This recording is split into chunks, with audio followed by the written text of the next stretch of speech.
YouTube, it's Brad Phillips. We got another Eachine product for you. This thing looks super fun. Excited to show you. It's got auto leveling, it's got stabilization, and it's got nothing. I'm in advanced mode, there's nothing. The intermediate is stabilization only. And then, of course, beginner has auto leveling. So, first things first, we've already used, I would say 1% of the battery life because we were testing it. We have a little bit of glue in ours, I think. Launching it in beginner, are you kidding me? Look how good that is. Wow. Wow, that's really, really good. Goodness. Look at this. Look how straight that is. It's just flying like crazy. an arrow. I'm yawing the aircraft. Man, that looks cool, doesn't it? Yeah, it does. For being a beginner plane, I'm very impressed. It's flying a little bit mechanical, a little bit more assistance than I would like. But the thing is, it's flying super solid and very easy. This would be a great beginner. Let's do wheels up, wheels down. From beginner mode. Okay, let's see how the wheels up, wheels down looks here. Now remember, no steerable tail wheel. So let's see if we can get off in that short distance. Full throttle. Yes, wow. That's awesome. I never would have expected. They really do limit your bank angles. I have to coordinate my turn to get it to really turn sharp. Woo! No damage. Let's go check it out. All right, so it doesn't look like we have any casualties, but I do notice that one of my landing gear is bent back. You see that? Mm-hmm. I don't know if that was from crashing or if that was from landing, but I'm gonna bend it back forward. And just so you guys can see how amazing this is, okay, watch this. No throttle, just throw it. Look at that. That is so cool. Okay, throttle. So here's the deal. When you've got throttle on there, you roll the plane and it keeps basically level, okay? Which is really helpful. But there's not very much coordination for the yaw. And I think, so I'm having to use that, which is actually great for teaching you to fly because you use that in real life. Right. So a little bit of stick from both sides, a little bit of up elevator. That's in beginner mode too. Okay, so let's show you intermediate mode after I get turned around here. A little bit of elevator. Okay, so I'm in intermediate mode. Feels pretty solid so far. Not having a lot of problems. I mean, these sticks are short. The gimbals are not high quality on this little beginner transmitter, but it's flying okay. I need some trim down. Okay, so I'm gonna get going. Oh boy, it's hard to get to the trim sticks because they're so small. Whoa. Okay, got that trimmed down. A little bit more. Little bit of yaw trim. Okay, that's good. So now, if you guys are new to flying radio controlled airplanes, this would be the time when you're like, uh-oh, it's trying to fly away on me. Well, not really. It's just flying, okay? That's so cool with the moon. The sticks make this very challenging for me because my hands are bigger than what I think they designed this for. So like for kids, they'd be able to fit the sticks great. I feel like there's a very dire need for expo on the sticks in the intermediate mode. Now let's go up a little bit, get a couple mistakes high, and we'll try an advanced mode. I don't want to say it's hard to fly in intermediate mode, but it's a lot less enjoyable because you have to concern yourself with all of the controls. Okay, so there's experienced, and we do have a pretty calm evening here. And as you can see, the sticks are definitely leave a little something to be desired. Whoa. Okay, going back to beginner mode. Now, I want to talk about this for a minute because I know you guys are going to tend to want to crucify me after watching that flight. The beginner mode has auto leveling and stabilization. And we barely need stabilization tonight just because it's so calm. But I can tell you one thing. There is a high threshold for output. Okay, so you have to really pull that stick back before it goes up and before it goes down. The Eachine Mini Wing Dragon flies a lot better than this in terms of the controllability. Okay, I'm speaking strictly from a controller standpoint. This plane flies great, but the controller is poor in that the size, shape, and quality of the gimbals is very poor. However, I felt like the Eachine Mini Wing Dragon was slightly better. It's weird because I can't even recall that it's got a different transmitter, but I don't remember having these same conflicts. Lots of power. I'm at like 40% throttle. Okay, so that's, I think I might be out of yaw now. So now, one touch, return to home. So this is gonna be, I just wanna see what happens. Probably nothing. Okay, I pressed it, nothing, okay? That was me pulling back on it. So this doesn't do any tricks that I can figure out. Some of these planes actually do tricks when you press the one touch, return to home, and then you like pull the stick back. Oh, there's a bird.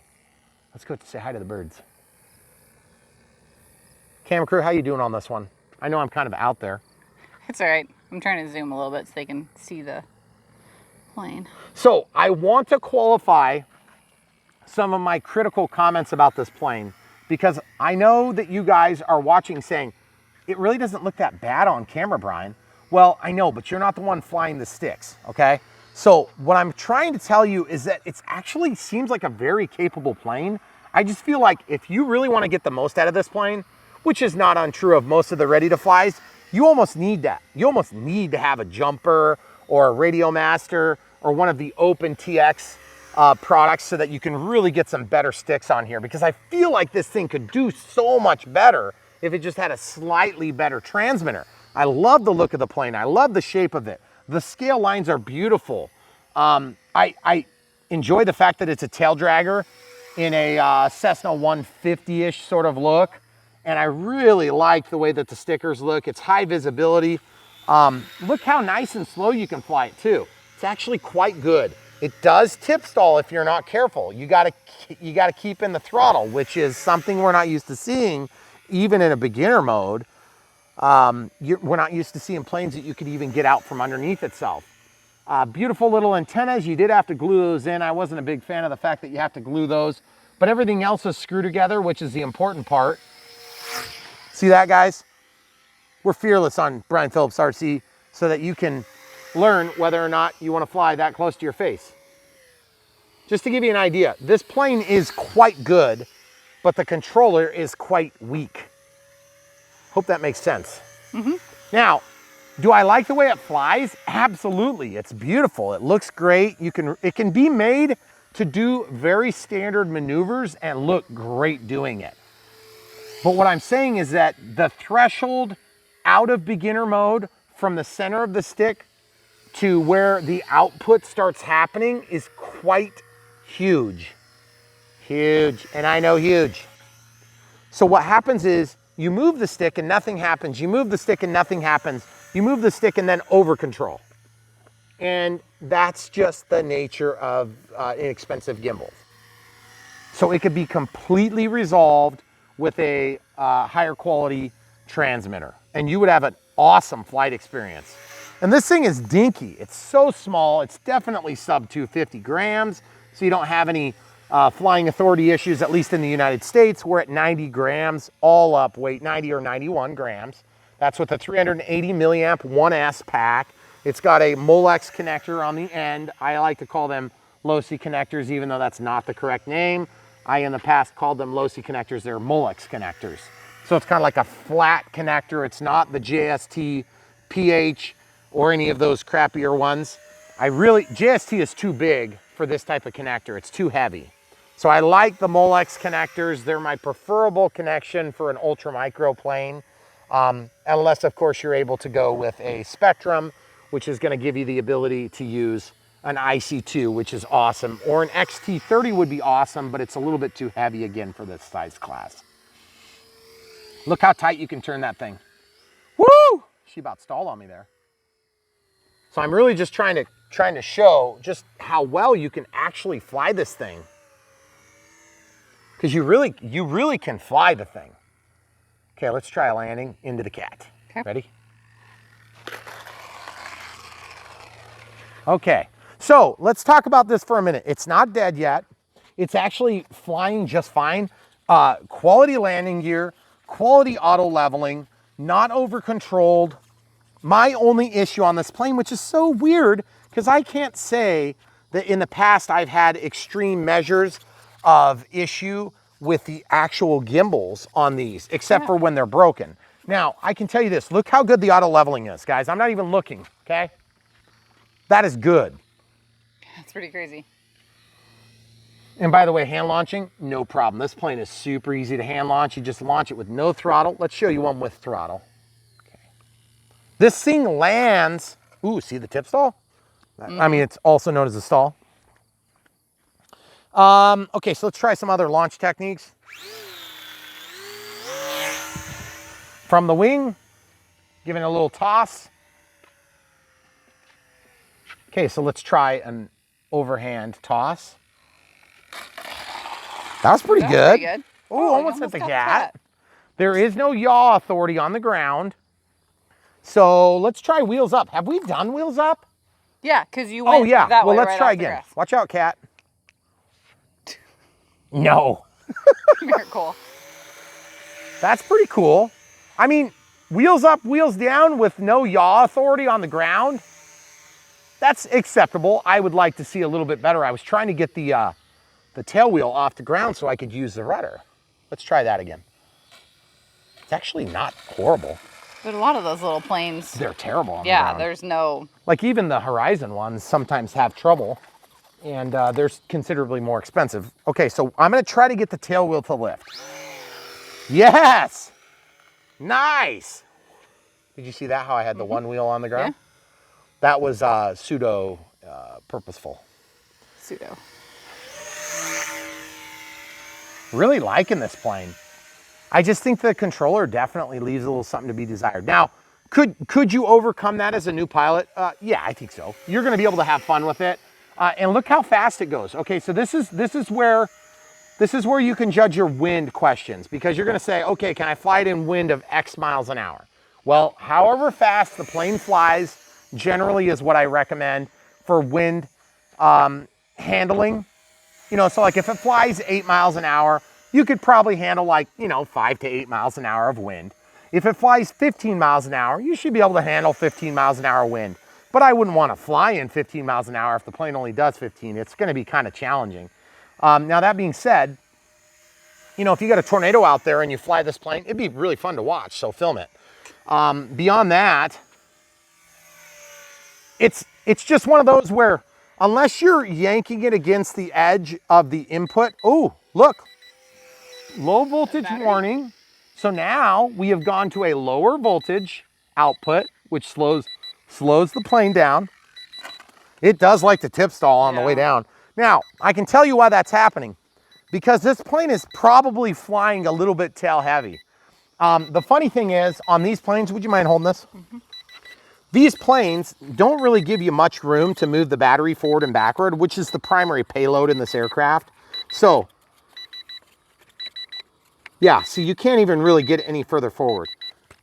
We should show the people how much juice we had left in this battery. Do you have another battery in your pocket? I do. Hold on a second. Okay, so we'll pause. So we're gonna fly a little bit more, and love the 2.4 gigahertz hasn't cut out or anything at all on us. It's just mostly the gimbals.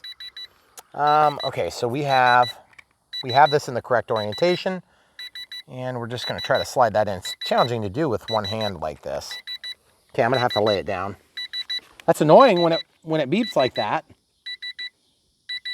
Sounds like an alarm clock. It does. It's time to get up. Okay, so stops beeping because there's no low voltage warning. That is pretty incredible that they have a low voltage alarm built into this very simplistic plane. And guys, you don't get that until you get up to much more sophisticated, more expensive planes. And so kudos to Eachine for including that feature. I'm sure it actually cost a lot on the development side, so thank you for doing that. Okay, so we're in beginner mode. Here we go. And no problems getting up in the air.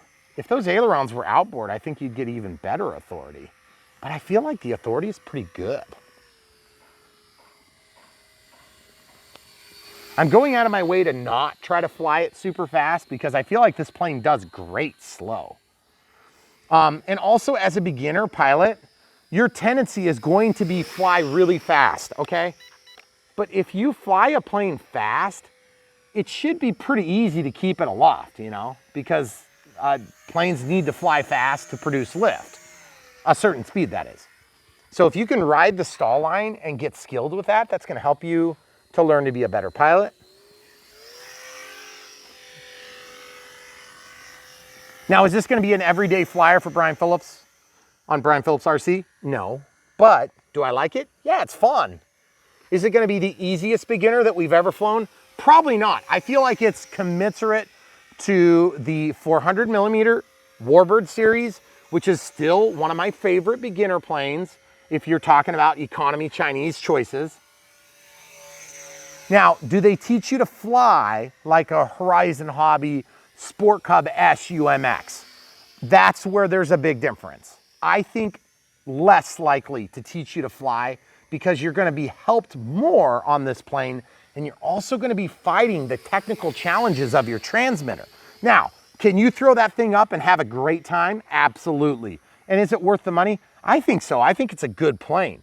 Is it as good as the Sport Cub SUMX S2? Probably not as good, but it's also a lot cheaper, and I think it's a little bit sturdier. Now, this has a brushed motor, that has a brushed motor, that has a gearbox, this has a gearbox. These are very similar. This has feedback on the voltage. I think there's feedback on the voltage too. There's definitely a low voltage protection, so it oscillates the motor when your voltage gets low. I do not like the micro pH connector on the Sport Cub SUMX. So if you put this up against the Mini Wing Dragon, what is it called? The Mini Dragon Wing I think a thing? Mini Wing Dragon. Mini Wing Dragon, there you go. The Mini Wing Dragon is a little bit bigger. It's a little bit more involved assembly, if I recall. I think it's a little bit more fast. I think it's a little bit more capable plane. Very easy to fly, but I love the looks of this. And I kind of didn't like the looks of that one. Yeah. It flew good, which, you know, if you're looking as a beginner, here's the trouble. You've got to balance making a plane look good enough to convince a new RC pilot to consider what would be an ugly plane, right? Yeah. But the trouble is, like, this compared to the Sport Cub SUMX, which one's prettier? The Sport Cub SUMX, but it's also twice the size and it's gonna be a lot more expensive. Well, actually, I don't know that it's a lot more expensive, but it's more expensive, okay? I also feel like getting 3 batteries is a big advantage. Getting the charger, getting everything ready to fly, you're gonna get both of those in this base comparison. So it's like, if that's my baseline, the Sport Cub SUMX, which is a plane that's capable of teaching you to fly or helping you to learn to fly, I would feel like this could probably do something similar. Also keep in mind the bind and fly capabilities of the Spectrum gear is going to get you into the DSM-X platform, whereas this is going to be into one of the multi-protocol open source platforms.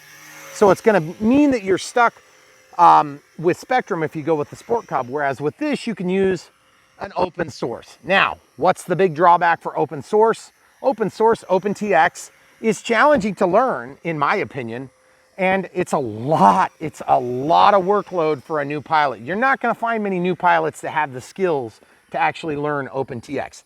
If you're the type of person that's devoted that much to getting an OpenTX radio, then more power to you. You are in the extreme minority. So, if you want to get a Spectrum DSM-X transmitter and try to fly this, you're pretty much going to have to rip the guts out and replace it. So that would fix the gimbal issue totally, because I feel like this plane is capable of doing so much more if the transmitter was slightly better. What do you recall about the flight time? Like what the flight time was? On this? Yeah. I don't think it said, but just based on the video. 13 to 14 minutes? Yeah, that sounds about right. Be my guess. About 10 to 12 minutes of flight time is what I expect on a plane this size. If you guys are expecting more than 10 to 12 minutes of flight time, you need to get a different type of plane. But to be honest with you, even the bigger ones, that's pretty standard. I mean, we just did a Carbon Z Cub the other day, and I flew 26 minutes on one pack. But just to be clear, that's a $185 battery. So it costs more than this entire creature, and that's a 6S. And that is a huge flight time on a relatively new Gen 2 pack, state of the art, all the technology that's available right now, essentially in a LiPo. And it was down to basically 0%. And that plane is big. That's 84-inch plane. What is this plane? Like 8.4. 10 inches? 12 inches maybe? Yeah, probably. So yeah, so it's like 1/8 the size. But you know, the thing is doing great. It is. Now, it's calm impressed. though. We got It to is at calm. least take that into consideration. So now let's do some loops and stuff here for a minute. I am going to get lined up. Remember, I wasn't crazy about the intermediate setting because there's just so much pilot fatigue trying to keep everything level. Okay, so I'm gonna go ahead and bring it around here. Just trying to keep it going straight is challenging. Here we go, full throttle. There's a loop. Okay, let's see if we can do a barrel roll. Yep, you can do a barrel roll. The stabilization works well, it's just the gimbals. Okay, so there I believe I'm in beginner. Beginner is pulling towards yourself, that is helpful. Some of these planes, they had the beginner away from you, and so it's quite challenging to just pull the trigger mindlessly to get back to that safe mode, if you will. And safe mode, of course, is the part of the patented technology of AS3X, but in this case, they have, I believe it's technically 3D6G or something like that, if it's XK. And I don't know that they have a patented name that they use in the Eachine world. But either way, it's auto leveling and stabilization, or nothing. You can actually shut it completely off, which some people will like. I hate it. I'm never gonna fly in that mode on a plane like this. It's just way too wonky. So camera crew, any thoughts? It looks really good. I'm really surprised, actually. Really? Well, you never know. I'm not surprised. I thought this plane was gonna fly great. As soon as I saw it, and I was talking to my contact at Banggood, I said, we gotta do that. We gotta do it. Because it's just a great plane. And I think people are gonna love this thing. I think it's a good option. Like you said, if you have a budget or you're not sure that this is what you want to do, and if this makes you excited and gets you in the air, I think could be a good starting point. I also think that it flies good. And, you know, if you had a 5-mile-an-hour wind, you would just want to be careful to kind of stay upwind of yourself because you don't want to fly away. A flyaway meaning you basically get far enough away that you have no more radio contact. And it just, since it has auto leveling, it just kind of does what it does. Chop the throttle, points into the wind, keeps aloft for a long time, and then miles and miles and miles away it lands in some poor kid's yard that doesn't have the transmitter To fly. and says, God, you answered my prayers, but you didn't give me a transmitter. So I am really happy with this. Again, I would have killed for something like this as a kid. You know, I would have killed to have a toy grade radio controlled product like this when I was a kid. It would have been just amazing. So, but now flash forward to 2021 when there's tons of competition. Okay, so we're down to low voltage. Let's land it. Really, probably one of the best performing landers that we've seen. Very happy with the landing performance. Very happy with the hand launch, very easy. Okay, camera crew, if you don't mind holding that. So now what we'll probably do is we'll just run inside. We'll show you what the voltages were on the packs.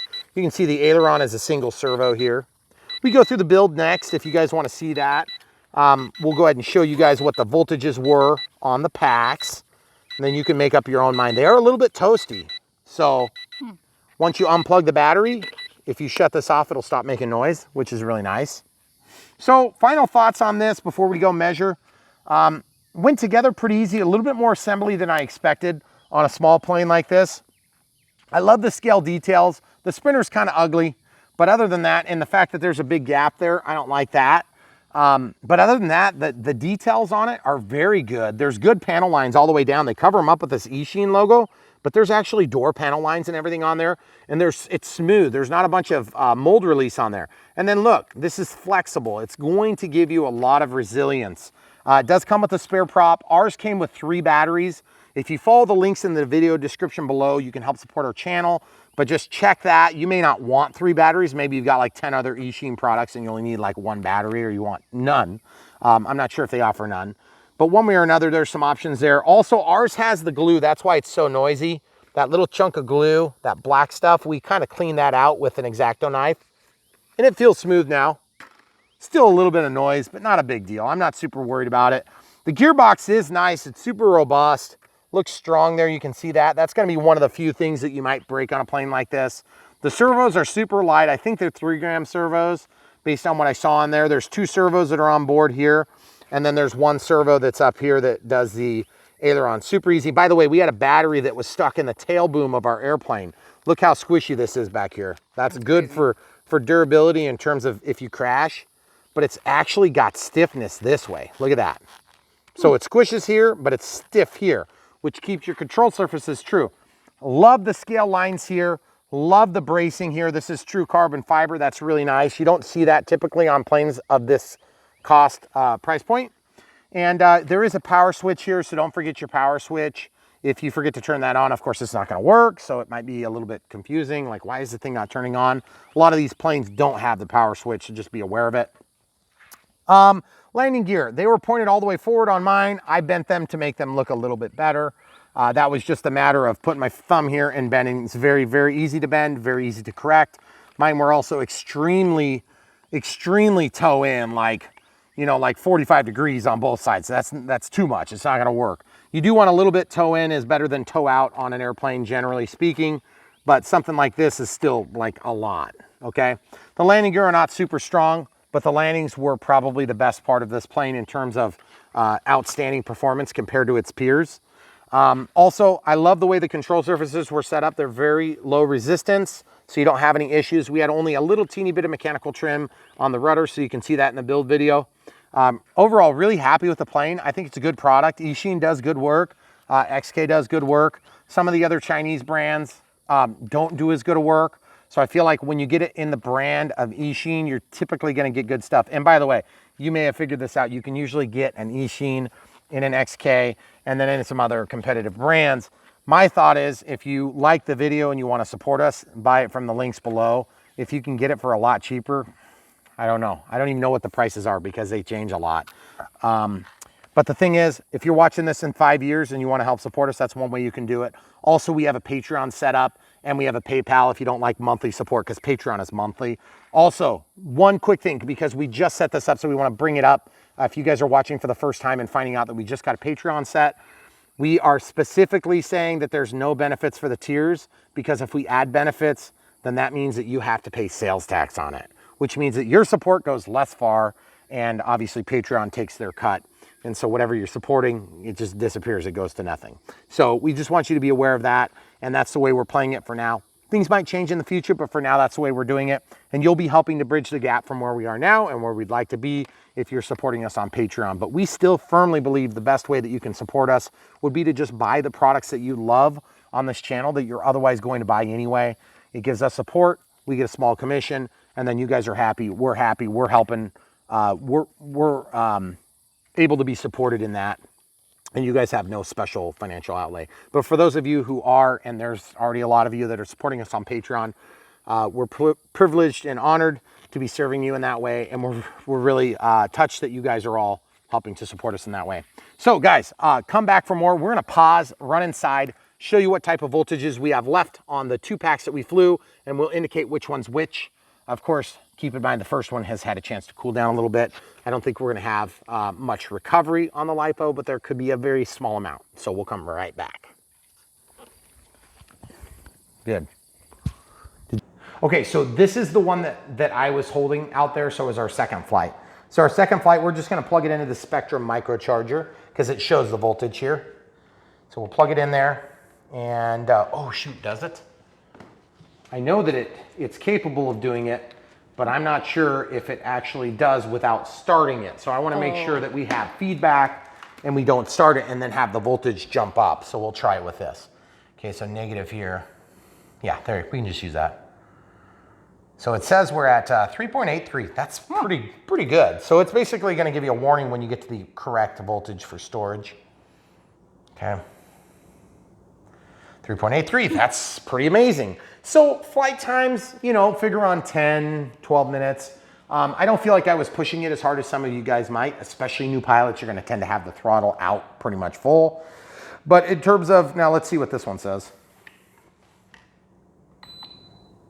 3.5.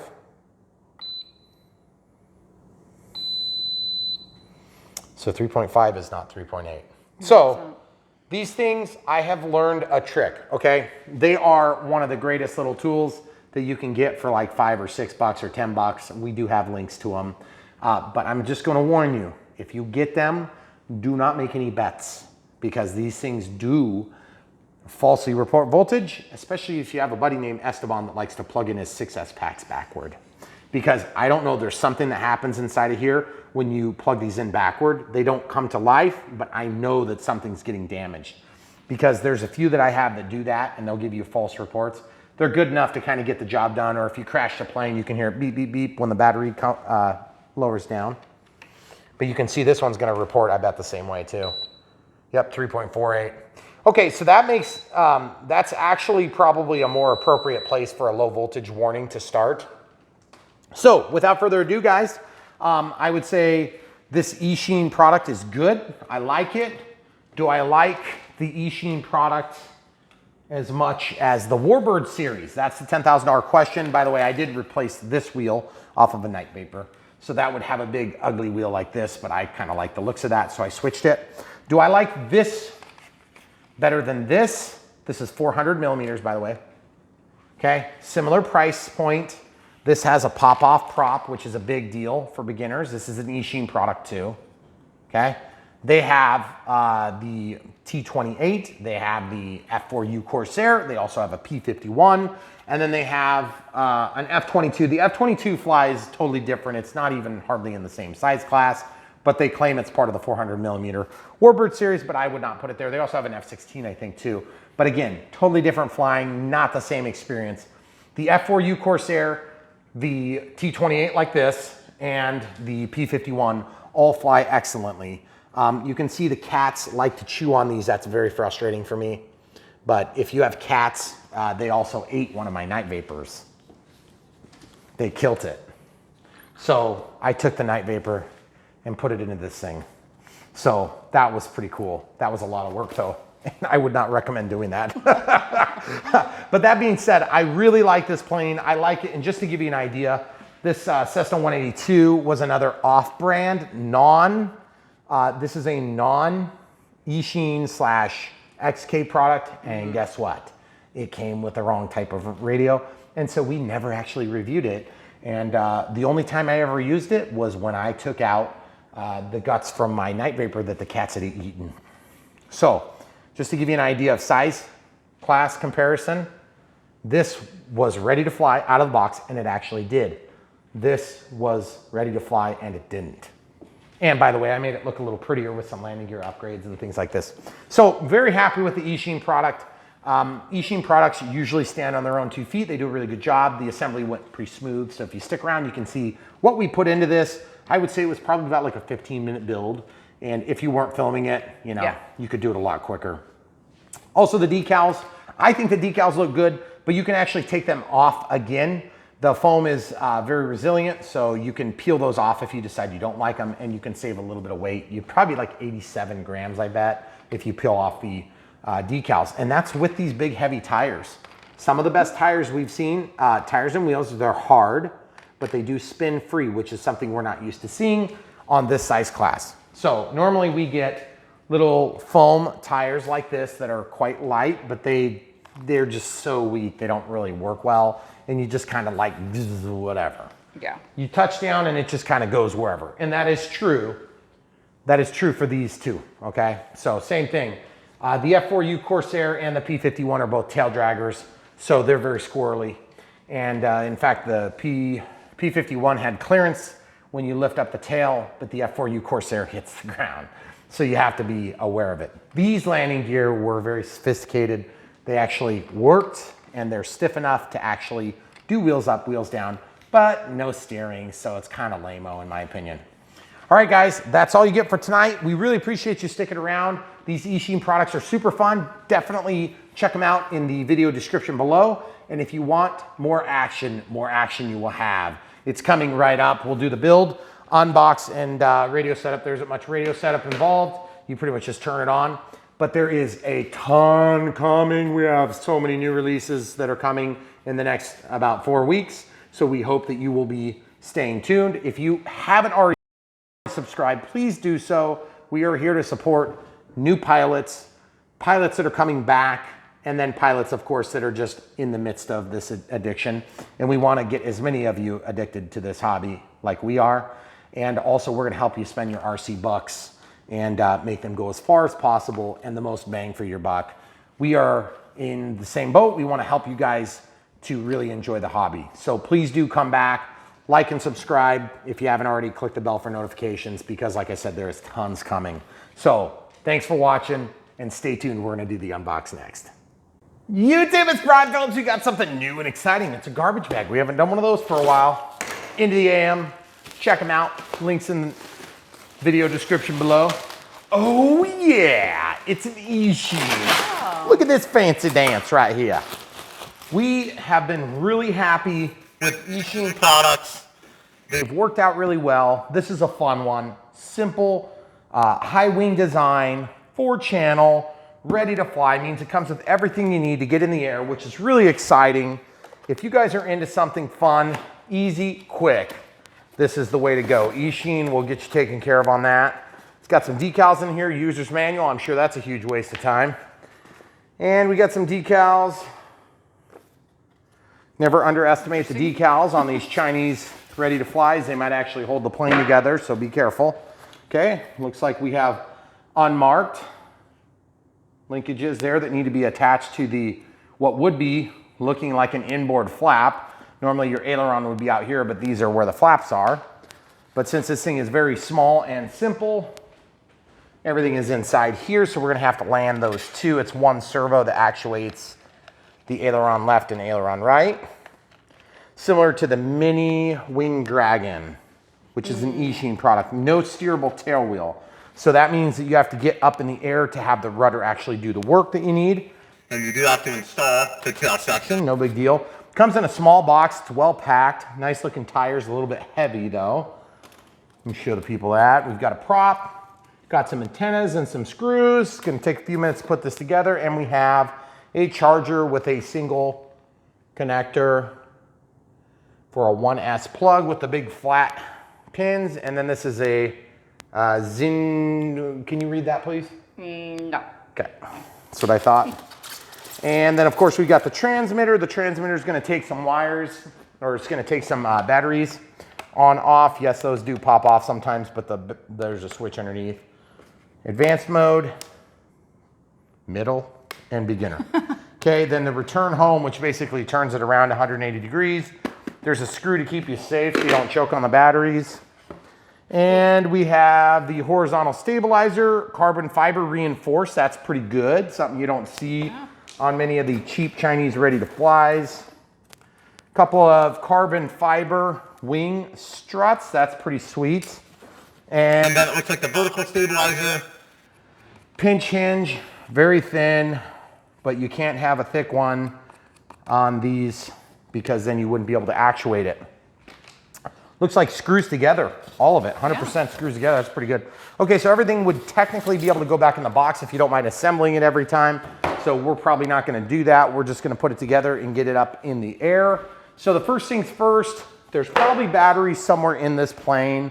Yep, there you go. Yeah. The reason they do that is because then they can call it an integral battery, and it's a lot cheaper and more economical for shipping when they come from China land. Okay, so this is a 1S, 380 milliamp. Okay, so that means it's 3.7 volts. At charge, it's 4.2. And all you have to do is plug this in here and then insert this into your USB. Let's go ahead and show the people what that would look like. We have some things here, but you know what? We'll just grab this one here. This is a USB charger for a Wise camera, it looks like. And this is 5 volts at 2000 milliamps. That's pretty big. I don't want to give a false representation. So this one here is an Asus charger for a tablet, 5.2 volts at 1.35 amps. That's a little bit more realistic. Most of those chargers are not going to be 2000 milliamp hours. Okay, so you've got a red light that comes on, and that's going to charge this battery. We have tons of those little batteries, so we'll probably just pick one. Also, if you're wanting a more robust charger for that, then you can always look at this one from Horizon. We have this in the smart links for the batteries and chargers. Down below, Spectrum Micro LiPo charger. This one is gonna do it a lot faster.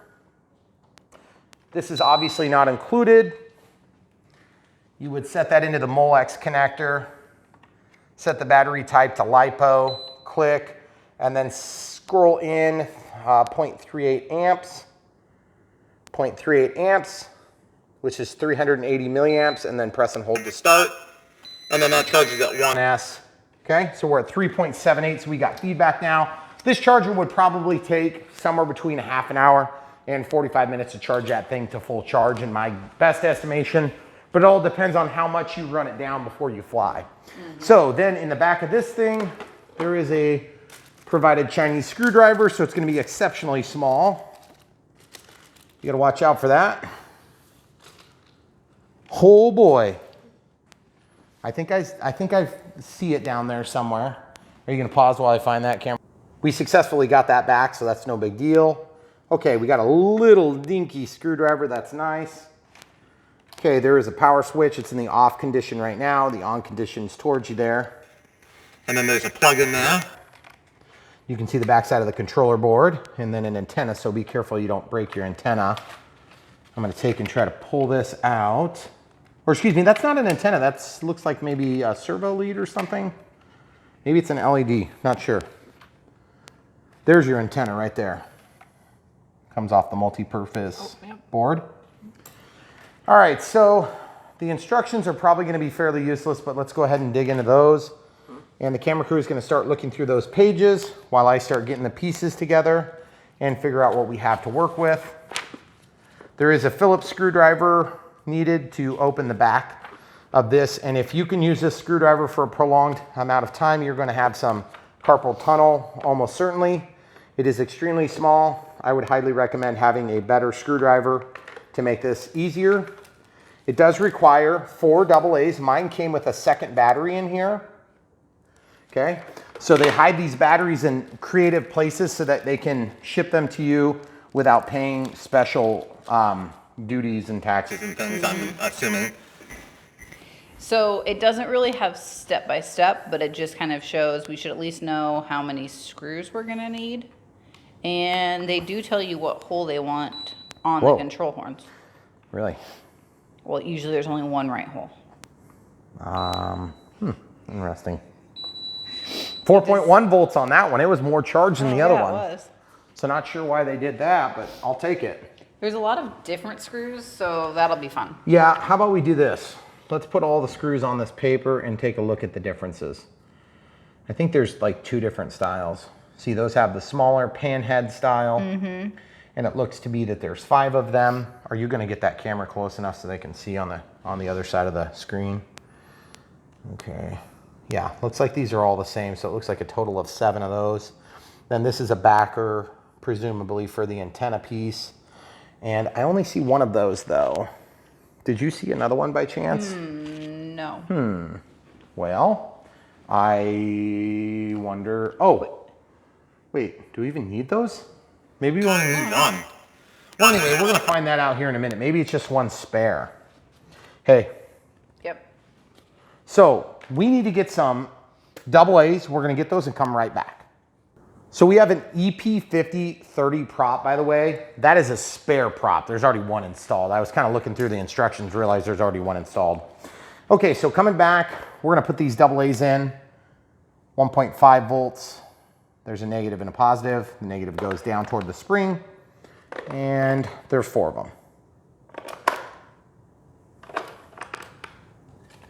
Then you get the back, you gotta slide back on, and then there's 1 single large screw that we already took out. I did get a bigger Chinese screwdriver to make this assembly a little bit easier on me because this thing is ridiculously small. Okay, so that'll turn on, throttle's over here. This is the aileron and elevator. And then this is the rudder, return to home, and then the different modes. So it makes different beeps depending on the mode. Okay, very simple stuff. All right, so first things first, it says to put all of it together at once. Yep. Is there glue? Oh, so you're supposed to glue the antennas in? Okay, cool. Well, I'm not even sure that we're gonna do that So this one goes down, this one goes up. Okay, so it goes like this. There's a screw that goes through here. Nope, the screw comes from the bottom, and it's only accomplished once you, did they say where to put the holes? Can you tell from that picture? I can't. Inside. Inside hole? Yeah. Okay, so this is the way this works. It does not match the instructions. So I'm just gonna reach through, and I'm not gonna really bother with trying to center the servos or anything. We'll just slide those through. And then I'm gonna take the vertical stabilizer and rudder. And then this, uh-oh. First problem I found. Hold on. Did I do that backward? Yeah, I did. I put this in backwards, folks. You know how I figured out? Because I did it wrong. This was reaching at the wrong angle, and I could kind of tell it was wanting to flip it over. This needs to go that way. And the elevator is controlled from above, and the rudder is controlled from above. You see? Okay. Yep, okay, that's what we did wrong. Okay. So I'm gonna just do this. Push that through, snap it in, and get it to retain. Super easy. Then this drops down and in, and then kind of folds into the seam there. Really easy.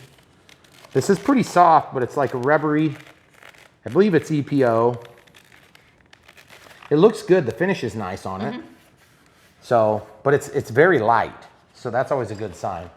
You do want your planes nice and light. I'm almost certain that these go in the back. Okay. I don't know for certain, but I'm guessing. Actually, maybe they don't, because these need to fall into that opening a little bit deeper. So I dropped it in there, and it fell upside down, of course. So I'm gonna take another screw and then put it onto the screwdriver, holding it upside down. There's gonna be one come out, and it came out, and it's right there. Yep. See this? I'm gonna hold it upside down like this, feed it in, and then get it started. See if that Gets me any help. kind of hard to tell if it's biting. I actually can't tell yet, but we're gonna find out here in a second. It did not appear to bite. Mostly because I don't think I have this in there yet. Okay, so that felt like maybe it dropped down. See, it's very, very spongy and rubbery there, so it's kind of hard to tell. I like that method though, that seemed to work pretty good. It was a lot easier than the alternative. So I'm kind of holding that on the tip and just lifting it into place. Okay. Ooh, I felt purchase. Okay, that's good. Yep, we got it that time. Okay, cool. So it's pulling the rudder down, or in this case, the vertical stabilizer. Good deal. So now I can just grab another one of these, magnetic tip on this Chinese screwdriver, so that helps a little bit. They aren't stainless, so you can pick them up. They got a little bit of carbon in them. So that was the one that there's more of. Yep, there's 6 of those. Yep. And I just used 2 of them. Yep. And look, now that's mounted, nice and secure I mean, secure as you can get. on a basic ready-to-fly plane from China. Okay, so I'm gonna go ahead and spin this, and we'll be able to easily mechanically adjust this, but for now it's just gonna kind of be whatever it is. And what you wanna do is kind of open this up and slip it into the big hole that's on the inside. That's gonna give you the most rudder output. This is very tight, so if you have big hands, then you might find this kind of challenging, and I do. Find it a little bit challenging. It's tight. Not unsurmountable, but it's challenging. Okay, so now the landing gear. They are gonna go forward, correct? Yep. So they just slip in here like this, like that, okay? Then there's wing struts actually going to the bottom, but there is something that goes here, and that's these screws that are bigger headed. Oh. Those screws are what hold Okay. The gear. the gear into the plane, but they actually kind of hold in without. I'm a little bit tempted to, Go without the screw. but I guess for now we're gonna go ahead and install them so that it's, you know, basically a stock setup. Then you'll be able to make your value judgment based on how our plane performs. You can assess whether or not you're expecting to get the same results. Of course, you're going to have to apply whatever sort of handicap and the difference of skill.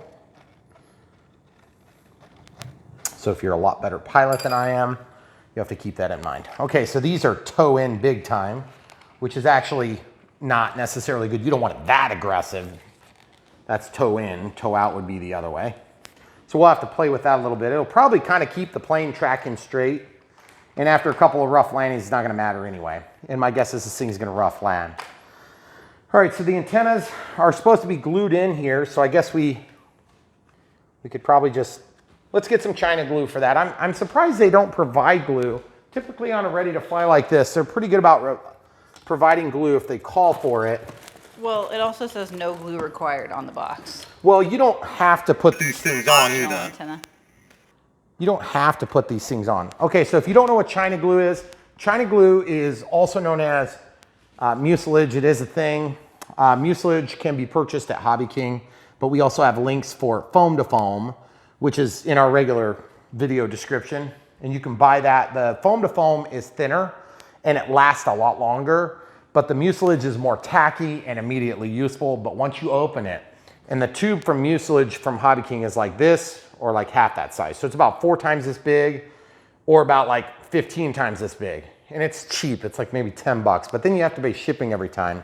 So I'm not a big fan of doing that unless I have 2 or 3 things to order. So I usually order like 5 or 6 tubes, but word of warning, I have bought stuff from Hobby King and had it sit so long in terms of glue that it is dry in the tube when I open it. So be aware, mucilage or this China glue, as I call it China glue, it can actually set up in the tube.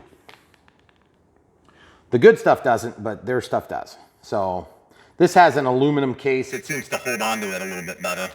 That's a Dynam product there. It's just a leftover from a build. Okay, so you put the glue on there. It's a contact adhesive, and you just let it sit for a second and just kind of do its thing. It's going to cook off is what I call it, where it's chemically reacting with the environment, the oxygen in the air and all that stuff. And it just gets super tacky, like really, really, really tacky. So if you've never used China glue, just think when you were a kid and you used to play with rubber cement. That's just almost exactly the same stuff.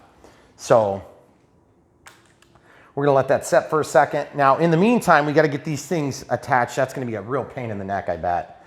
One's gonna go to one side, one's gonna go to the other, but I'm not 100% certain if that's correct. I assume that's correct, but that is just that. It's an assumption. I need to sit down for this move because it's gonna be an awkward angle and I'm gonna have my hands full. So I am gonna go ahead and close the door on the bottom. That just snaps closed. Push that back. Let the linkages stay out. Let's go ahead and just screw down the lid. I think that's gonna be the next best move. Okay. Because I don't think we're gonna have that open. And for binding or anything, it should already be bound. Okay, so I'm gonna just hold that down and then stick these in and we've let them cook it could go a little bit longer. You'll know when it sticks because it will stick to the point where you can pretty much hold up the plane by that. And that's one of the beautiful things about that China glue. And mucilage speaks to like tree bark. It's not just some like weird branding or whatever. That's actually like a technical terminology. Oh. Yeah, in case you were wondering. I had to look these things up. The camera crew is, she's been learning a lot while I've been working with her on these videos for the last 6 years. And lots of different things she never ever wanted to learn, she's learned. Okay, so that's stuck finally. So the other trick you can do is you can pull them in and out of the opening and that glue will tack up quicker too. So that's gonna be good. That's a pretty sweet looking antenna for a little Eachine, I think. And the other thing too is when it Flips over, I think it's gonna be well protected from the tail fin, but look how square everything is. I don't even have the wing struts on yet. Yeah. Eachine, you did a good job on this one. That's really nice. A lot of these little planes end up being quite hokey, and that's not to beat up Eachine. I mean, they're cheap, so you don't expect the world of them. And this thing has a gearbox in there with a single gear and a very simple setup. I don't know if this is the pop-away prop like some of the Warbirds. See, there's the motor, the output shaft and the motor. Okay, so I hear a noise. What am I hitting? I want to make sure I don't have like a big glob of something on there because I can feel a resistant point. Yeah, I got glue on my gear. So I bet we're going to hear that for the first. You hear that noise? That's the glue. Oh. Hopefully it's not a problem. Okay, so now that we have that in there, kind of in position, that holds everything together, I'm going to definitely have to get this done first on the inside hole. So if you kind of hold this sideways now, it's a lot easier to get at it. These are actually well designed. They work pretty good. Some of these little micro connectors like this for clevises and linkages and control horns can just be nightmarish to work with. And actually, these have been quite easy. I haven't broke one yet, but I'm kind of waiting for it to happen, and then I can pause the camera and say my praises. But no, for now, it's like actually gone really good. Look at that. Yeah. 4 for 4. That almost never happens. Okay, so the other thing that's really cool, that strikes me really cool about this plane, is the simple fact that you have the inboard flap that's being used in an aileron. That leads me to believe that at some point, if somebody were motivated, you could actually swap out this receiver and you could actually put an inboard flap here, and then you could cut these and make an outboard aileron. And that'd be sweet. That'd be really cool for such a small aircraft. And it's quite light. Let's measure the weight. I'm gonna bend these just a little bit. You see how I just bent that? I don't want those sticking too far forward, and plus that helped a lot with my toe in, toe out there. See how nice that tracks? All I did was I took and just bent. Right there. Just made them a little bit more square and upright. We actually have to put the wing struts on first before I get too excited about the weight, I suppose, right? I'm wondering if you want to put those side decals on first, if you're going to put them on before those wing struts are in the way. Yeah, that's probably a good idea. Okay, so this goes all the way down the length of the wing. No, it's 2 pieces. 2 pieces. Give the people a shot of the sun. The blinding But beautiful. sun. The earth warmer. Okay, so we're gonna stick this on here. We haven't done an Eachine product for a while, and we actually really like to do these products because they take a lot less time for us to review. So like from a channel perspective, we really enjoy doing them. But there is some drawback, and that is a lot of times there's frustration involved, but we've had very good luck with Eachine. We've had very good luck with XK. The manuals are usually pretty hilarious still. They're a lot better than they are from the other various Chinese companies. Sometimes they actually read in proper English. And usually we make fun of them, and then people are like, "That's English enough." And they get all excited about it and upset it. I'm like, whatever, it's not Just English. Take your lunch. Yes. Pack a lunch. Pack a lunch. They did mention that in one of the manuals. They talked about having a lunch with you. That's pretty cool. That's pretty cool. Yeah. I actually kind of like it white like that. I mean, call me crazy, but look at the panel lines. Yeah. Look at the doors. I know. I mean, that's really cool for being an ultra micro, cheap Chinese option. We don't usually see details like that. You could not put them on the sides. It's gonna be hard to see though. I think I want people to be able to see the way it's intended to look.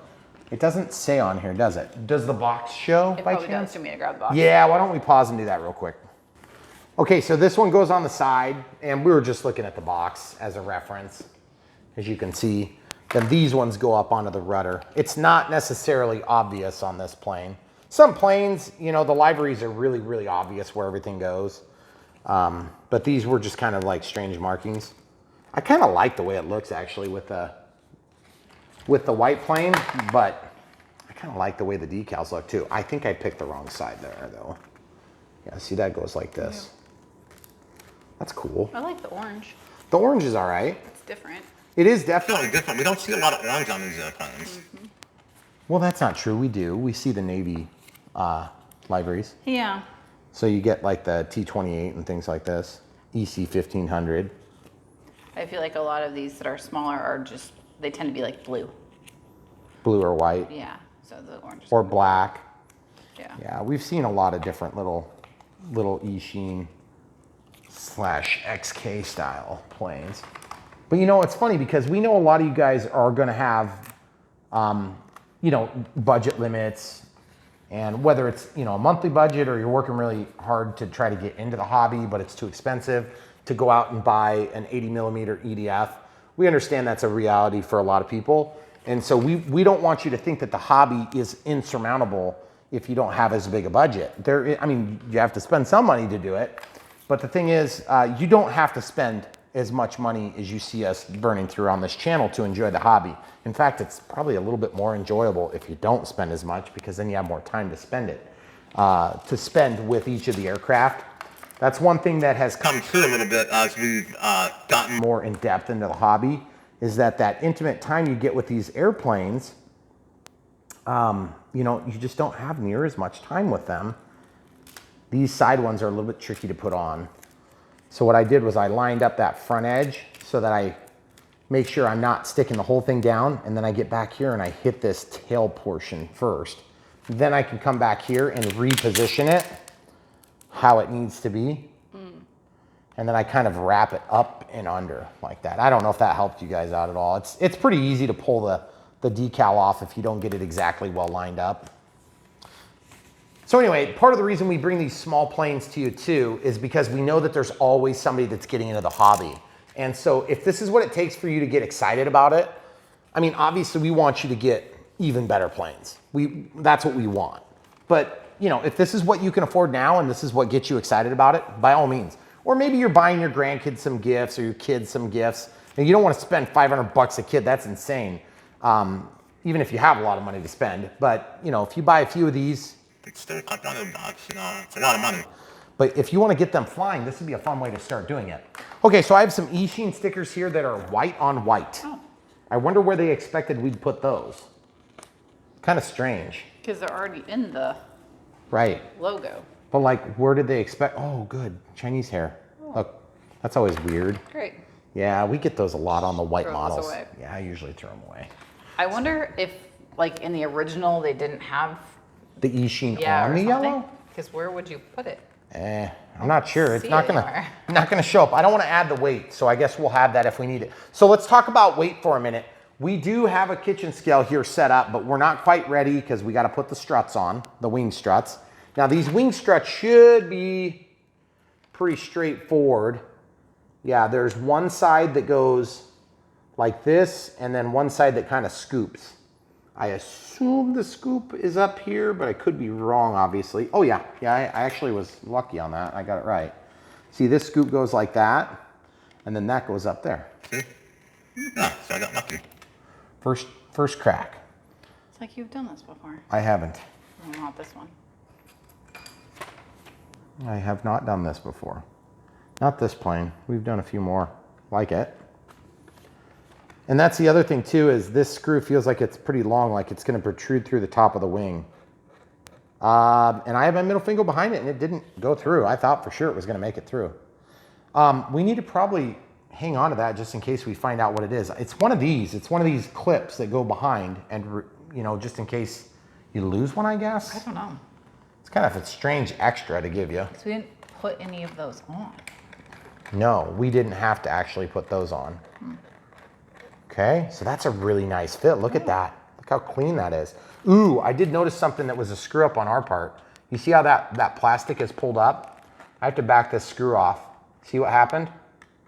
Maybe you need to put those wing struts on first. Oh. Do you catch what I did there? So I'm gonna just push that down. Then when I tighten the screw back down, it should Hypothetically pull that down, and it did. So on this side, I'm gonna slide it under, see if I can get away with it that way. See this? Yeah, that worked. That worked pretty good, actually. Okay, so, and the antenna have not broken out, but they are getting pushed every time I put it upside down. So maybe it'd make better sense to put those antennas on last. I should have known that, but I didn't. So there you have it. And it was definitely smart to put the decals on before those wing struts.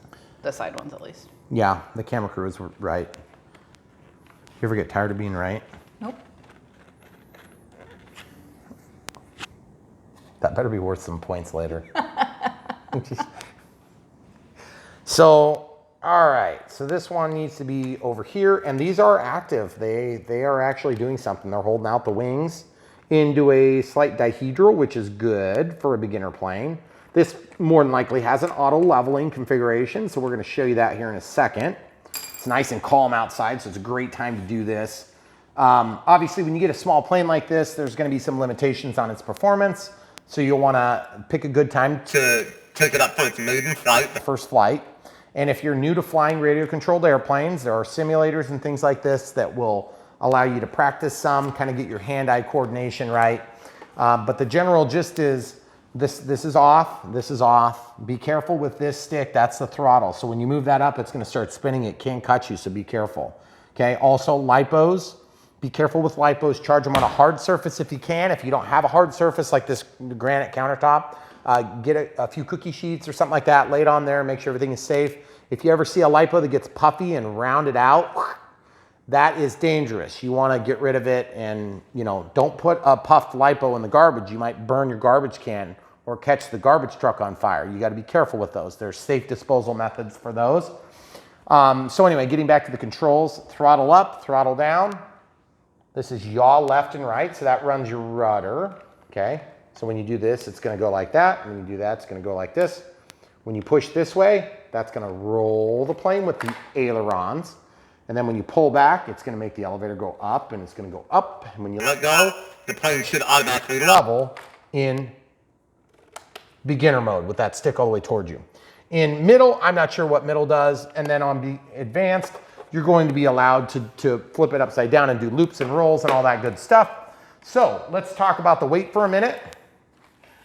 There's rules all over the fruited plane and different rules in different areas. But generally speaking, the FAA will only require you to follow the drone registry rules if it's over 250 grams. So this is 91 grams. So you are well below the limit. And I think there's another battery in there, or is there? I'm feeling a battery. We missed a battery, hon. Are you kidding me? Where is it? It's back in the tail. Oh my. So they really rammed that sucker back there. I swear there's a battery in there. I am annoyed now though, because do you hear that? That's got to be a battery. Don't you think? What could it possibly be? Let's try to, I just realized that when I tipped it over. So that means that's the all up weight should be about 90 grams. So let's grab a flashlight and see if we can shine in the side of this thing. I really hope you're wrong. Where's the flashlights? I don't know. There is a battery in there. We missed it when we were unpacking it. So I'm lifting the wing up and being lazy. And I'm just gonna go in there and grab that battery that is right there. And I'm gonna try to get it to fall down. And there it is. I can see it really good. And I have it. It's a boy. Why do I feel like a drug smuggler? It was in the cavity. I mean, that didn't go the way you wanted it did. Oh, the sun is reminding me how much time we don't have. And yet, look at this beautiful thing in the sunset. It's actually beautiful. yeah. So yeah, there was a third battery. I didn't realize we had 380 milliamp hours each, one cell. And what we're gonna do is we will, as typical, we're gonna have this video so you can see the Flight right at the beginning. We'll show you just how great or horrible it is. And you guys can watch the build, which is what you're watching now, to see if you really like it. I want people to see what's going on here. You see this? Look over my right shoulder into that hole where that gear is. You see that? I'm hitting a little dark spot on the gear set. I'm gonna roll it around so you can see it better. You see that dirty spot? Yeah. Give me the X-Acto knife. Let's try to clean that. Did you pause? X-Acto knife, very sharp, be careful if you're gonna do something like this, but I can tell this is gonna be a problem already because when I spin this, I can hear that noise. So I just wanna take this X-Acto knife, I'm gonna prop this up against my finger here and here, and then I'm gonna come in here and just use the sharp part to kind of clean out the gears, the teeth. You see how there's some schmutz in there? I'm just kind of scraping it out. Scraping it out. Can you see good? I can see. Hey, you're touching my hair. Sorry. See how I'm scraping that black stuff out? I think it's just a little bit of glue. I haven't cut myself for a while on this channel. Ooh, yeah, right there. There's a resistance. You see that resistance. So I don't know if it's just gonna wear itself in. I think what we should do is let's grab one of the batteries and we'll actually show the people what it sounds like when it's running. This one's done. Let's show the people what it looks like when they're done. This one's the one we just plugged in here a second ago. This one's the one that has full. So we can take that. They're all the same size. When you order these Eachines, you have to indicate how many batteries you want with it.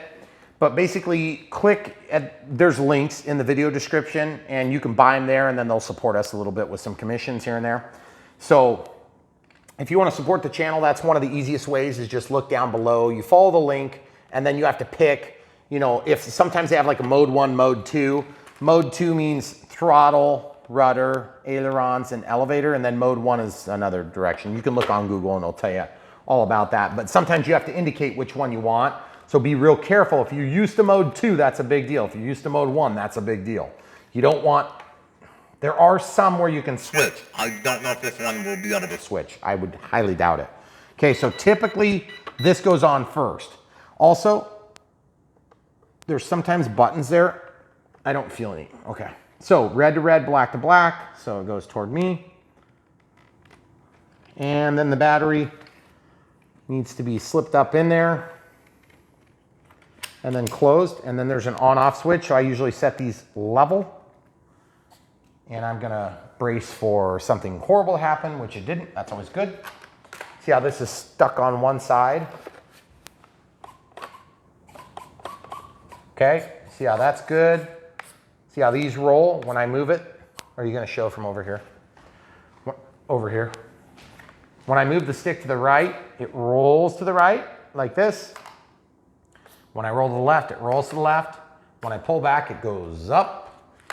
When I push down, it goes down. And you see how squishy this wing is? That's really good. It's not going to break.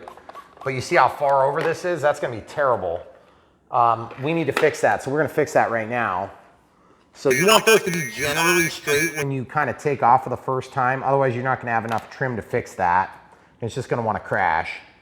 So undid that with my fingernail and then just pull it down and out of the actual control horn. This is challenging here because I can't quite get my finger in there. So I'm probably, oh, okay, got it finally.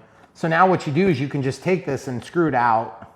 So I'm going to take 3 fingers and I'm going to resist moving the actual rod. Instead, I'm just going to move the end. Okay, you see what I'm doing there? And you don't want to get it to where it unthreads totally. There's very fine threads there. Okay, so the idea is you want this to be basically straight, and what it started was like this, okay? I probably could have said that was going to happen, but I didn't know that for a fact because I didn't know where the servo was going to center when we turned it on. Okay, so that's pretty good. I think I might have gone a little bit far. Let's try that. Yeah, a little bit too far actually. See, and I'm using 3 fingers, 1, 2, and then 3, and that holds the, and you can do that with a bigger plane too. Because if you just try to spin this, it's going to spin up here and it may unscrew from the other half. Okay, so let's try doing this.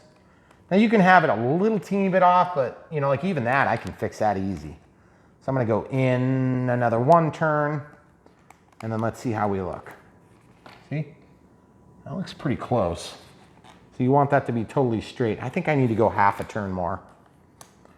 Half a turn more. The more prep work you do on a plane, not necessarily the better outcome you're going to have, but generally speaking, you're going to have a better outcome if you do all this stuff, okay? Maybe another half a turn again. Okay, so when you really start to tweak in the details, that's when you're really, yeah, that's good. Okay, so now I can just get in there and snap that through. Okay, so now when I move the rudder, it goes back to the center. Okay, so let's give it a little bit of throttle. That's pretty noisy. I could tell the efficiency would be a ton better if that thing wasn't rubbing on the glue and stuff. Now, if you ever get that China glue onto a component and you want to get rid of it, you can use Kicker. We'll actually break that China glue down. But I think, as annoying as that sounds, it's actually okay. It's going to run all right. I just wanted to make sure it wasn't going to bind. Okay, so now that we've given it throttle, let's see if auto leveling, when advanced, so there's no stabilization at all. In middle, we have stabilization. When I lift the wing, this is gonna go up, yep. When I lift the wing, this one's gonna go up, yep. When I lift up, the elevator is gonna go up, down. Now, I'm gonna push it this way and the rotor's gonna go that way. Yep, yep. Okay, so all three control axes of pitch, roll, and yaw are all correcting in the correct direction. Then I'm gonna go to beginner. Now it should auto level. So it's gonna try to get you to level. Okay, see how the ailerons are trying to bring you back to here? And then watch the elevator. The elevator is gonna try to bring you level. It's gonna try to bring you level. Pretty cool. All right, let's go out and fly this thing. Guys, if you haven't already bought one and you want to buy One of these, you'll be supporting us if you follow the links in the video description below. Eachine makes a good plane. They're usually very fun. Hopefully we had a great experience with this. They're ready to fly. Really makes it for a good value. And if you're new to the hobby and you don't have any of the goodies like chargers and batteries, you can spend hundreds, if not thousands of dollars on that stuff. So if you just want something to get you up in the air, this might be the ticket. If you'd like, check the video description below. You can buy one for yourself. Make sure you indicate how many batteries you want. Obviously we have this fancy charger, but you could use the one that's provided as long as you have a USB plug on a computer or a USB adapter to go into the wall, wherever you have a place for that. Really cool looking plane. Hopefully it flies as good as it looks. If you want to support us in other ways than buying these planes, there's obviously more planes if you scroll a little bit further down in the video description, but we also have a Patreon and we have a PayPal if you don't like monthly. Patreon's monthly, PayPal's one time, and then beyond that, we also have a bunch of different companies we work with, and it's an easy way for you to help support us, and you don't pay extra when you buy from the links. You just basically buy from the links as though you're a normal shopper, and then they give us a small commission for the sale. All right, guys, come back for more.